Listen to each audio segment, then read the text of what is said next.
Il y a beaucoup de gens qui ont des limites dans leur esprit, qui ont perdu cette flamme dans les yeux, qui, à cause des expériences de la vie, ont dit « Non, je peux pas faire ça ». Beaucoup de gens n'essaient jamais rien de différent parce qu'ils ont été convaincus par des personnes dans leur vie. Parce qu'ils ont été convaincus par des personnes dans leur vie qui peuvent pas le faire. Ils vivent dans le contexte de l'opinion que les autres ont d'eux. Les faibles attendent.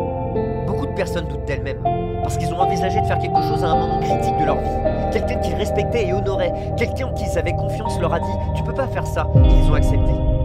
L'opinion que les gens ont de vous ne vous regarde pas. Vous ne devez pas non plus en faire votre affaire. L'opinion de quelqu'un sur vous n'a pas à devenir votre réalité. C'est pas ce qu'ils disent de vous qui compte, c'est ce que vous dites de vous qui menace votre destin. C'est ce que vous dites de vous qui menace votre destin. Vous ne serez jamais vaincu par ce que l'on dit de vous. Vous serez vaincu par ce que vous vous dites à propos de vous.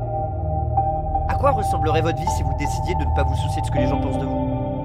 À quoi ressemblerait votre vie si vous décidiez d'abandonner certaines de vos peurs? À quoi ressemblerait votre vie si vous décidiez de devenir courageux? Si t'es à un moment de ta vie et que t'es pas satisfait, tu dois changer certaines choses. Tu dois changer certaines choses, mais vous devez décider en toute conscience que vous allez changer. Et cela dépend de personne d'autre. Peu importe ce que pense ta mère, peu importe ce que pensent tes collègues de travail, ce que pensent vos frères et vos sœurs, ce que pensent vos enfants, ça n'a pas d'importance. Ils n'ont rien à voir là-dedans. Cette décision est la vôtre, à vous seul. Le ridicule est le prix de l'icône. Vous allez vous démarquer de la foule, vous allez être confronté aux détracteurs, les critiques, ils se moqueront de vous. Votre travail consiste à fortifier votre noyau intérieur, où il importe peu que les gens vous traitent de fou. Votre succès à tous les niveaux crée une opportunité pour l'envie.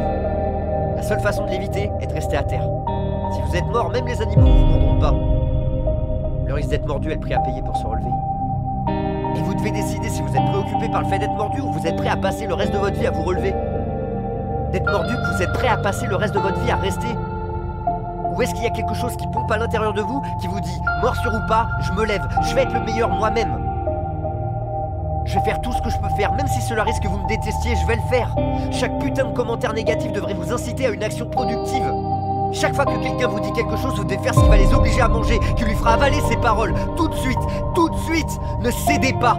Ne soyez pas comme les autres, n'abandonnez pas. Ne vous contentez pas de ce que les choses sont difficiles. Tu dois vivre ta vie avec l'espoir que de grandes choses vous attendent. Vous devez vous y attendre. Commencez à travailler et à vous développer dès maintenant et préparez-vous à ce que vous voulez, car vous vous attendez à l'obtenir. Que vous pensiez pouvoir ou ne pas pouvoir, vous avez raison. Vous avez raison. Tu dois le voir avant de l'avoir. Tu dois te voir guéri. Tu dois voir ta famille entière. Tu dois voir ton avenir. C'est toi qui vas déterminer l'issue de ta vie. Tu vas déterminer si ta vie est excitante ou si elle est ennuyeuse. Tu regardes ta vie, tu regardes ce que tu as produit. Est-ce que cela vous donne ce que vous voulez? Vivez-vous dans un but précis? Vivez-vous votre rêve? Mettez-vous en œuvre vos idées? Faites-vous tout ce que vous pouvez faire? Avez-vous pris vos aises? Vous mettez-vous au défi? Expérimentez-vous? Apprends-tu quelque chose de différent? Votre vie est-elle une aventure ou est-elle ennuyeuse? Vous avez une idée? Un rêve que vous pourriez avoir et revenir en arrière et l'effacer et l'examiner à nouveau? Et dire que je dois le faire? Ce sont mes affaires. C'est ce que je suis censé faire. C'est pour cela que je suis venu. Où allez-vous dans votre vie?